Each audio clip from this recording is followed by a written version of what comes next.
In 2018, a group of boys rushed to the Buff Bay police station in Portland breathless, reporting that a friend was in some difficulty in a river and possibly drowning. But when the police team responded and the boys went back to the area, their friend was not seen, and there would be years of mystery surrounding the disappearance of this young man. This young man was 18 years old, Nico Murray, otherwise called Nico or Nicardo. But before we continue this story, welcome to Tell the Tales, where we resurrect dying stories across the world. And if you're a fan of these types of contents, please leave a like, and let not the like button be a mystery. Let's continue. On a Sunday afternoon, January 21st, 2018, a group of around 8 young men decided to go to the river in what was a rainy day and a rainy period in the parish of Portland, Jamaica.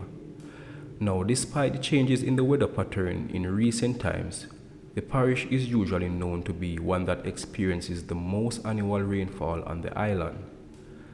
This is so as the weather is directly influenced by the Blue Mountain and the Jonker Mountain ranges that both stand south of the parish. These are two of the highest mountains in the country. Therefore, these heavy forestry and mountainous areas would attract plenty of rainfall, especially during the months of October to January. Portland is known for its beautiful beaches and rivers, attracting thousands of residents island-wide and tourists each year. So swimming and other water sports are a lifestyle in these Portland communities, and Buff Bay was not an exception. There are two major rivers in the community, the Craigmill River and the Buff Bay River, which runs closer alongside the town. Both are just a few hundred meters away from each other, separated by the Woodstock Housing Scheme community, and both of which empty into the Caribbean Sea, joining each other at the mouth just before reaching the salt body of water. Now, the Buff Bay water source is from the watershed areas in the Blue Mountains, which many tributaries, springs and underground water would empty into, passing downward through the Buff Bay Valley communities. So whenever it rains in the mountains and valleys, all that flood water would empty into the Buff Bay River, leading that body of high volume surface water directly to the sea. So the boys in the community would wait for the times when the tide is high to have fun. And this is usually after heavy showers of rain, because on an average day, the section of this river would have a moderate flow rate and the tide would not be high, making the water quite manageable and shallow. So people could go and have a bath, people could go and wash, catch fish at the mouth of the river. It was also said that people lived under the bridge whenever the water level was low. On that Sunday afternoon, Murray and friends had decided to go to have some fun at the river, as the rain was pouring constantly during that period. They would have imagined that this would have been the perfect timing for swimming and tubing.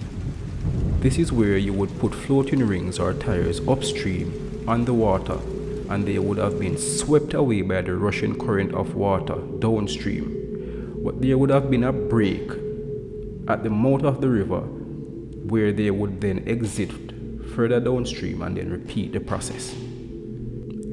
By this time, the riverbanks would have been flooded. The water was high and rough to the point where you could not see the river stones in the bed of the river. However, it was still not too scary to deter the minds of the boys who had set out to make it a fun afternoon. So the group would reach the area of the river, which is located just behind a housing scheme. They would assess the water and head right into the flooded river. Murray, being one of the tallest of the group, who stood well over 6 feet, and his friends would start to have their water sport activities. It was a perfect Sunday. The boys knew that this was always a risk, because if you should really get carried away, there would absolutely be no trees or shrubs to hold on to. So you would end up in the sea, which is usually rough and deep along the coastline of the Buff Bay Township, And these are areas where sharks are usually spotted by local fishermen and residents. But it was worth the risk because the adrenaline would be pumping, you would have a good time with your friends and enjoy sailing or swimming in the rough waters. But while the boys were in the water, a strong current passed by and Murray was seen washing away downstream. Now some said that he was on a floating device before the water swept him away. Some said he was just trying to swim. However, what was known is that he was fighting to stay afloat in the now raging waters, which was pulling him directly to the sea. Some of his friends attempted to save him, but the water was moving rapidly and there was no success. Running out of options and panicking, fearful of the now raging waters, no one was willing and able to swim back and help Murray. In addition, Murray was big in body and tall, so it would have been even more difficult to save him even if they had tried. So the friends all ran for help.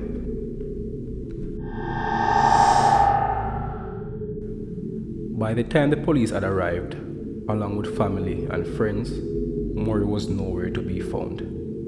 The Marine police were alerted of the incident and started a search along with local divers. But there was no sign of the young man. By this time of the evening it was getting dark, so they had to call off the search and hope to continue the following morning to retrieve his body. But the following day, with more efforts being made to locate Murray's body, all those efforts were futile.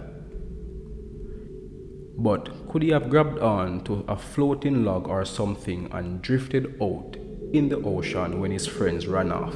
Or could he have been trapped by some debris or rocks underwater, out of sight from the divers and eventually drowned? The possibilities are endless to where Murray's body is. But with these thoughts, the body of Murray was never recovered up to this day. But the best possible theory surrounding the disappearance is that when Murray had been washed away by the rapid currents, he would reach the mouth of the sea. He would basically find himself now in a position at the center of two estuaries. This is where the Buff Bay River and the Craigmill River would meet each other. But not only that, the sea was very rough on that day because it was raining. So a turbulence of 3 raging bodies of water would trap Murray, dragging and pulling his now dead or exhausted body in different directions into the sea, making things less predictable to where he would eventually end up. This may have thrown off the divers' prediction, which were already not large in numbers in the first place, of where the body eventually ended up when they had set out to look for Murray. But one final scoop to the watery grave could be that while the body was laying somewhere out at sea, it would have eventually been eaten by sharks that frequent these areas in Portland. This would not have been the first time that sharks would attack and eat people in the country.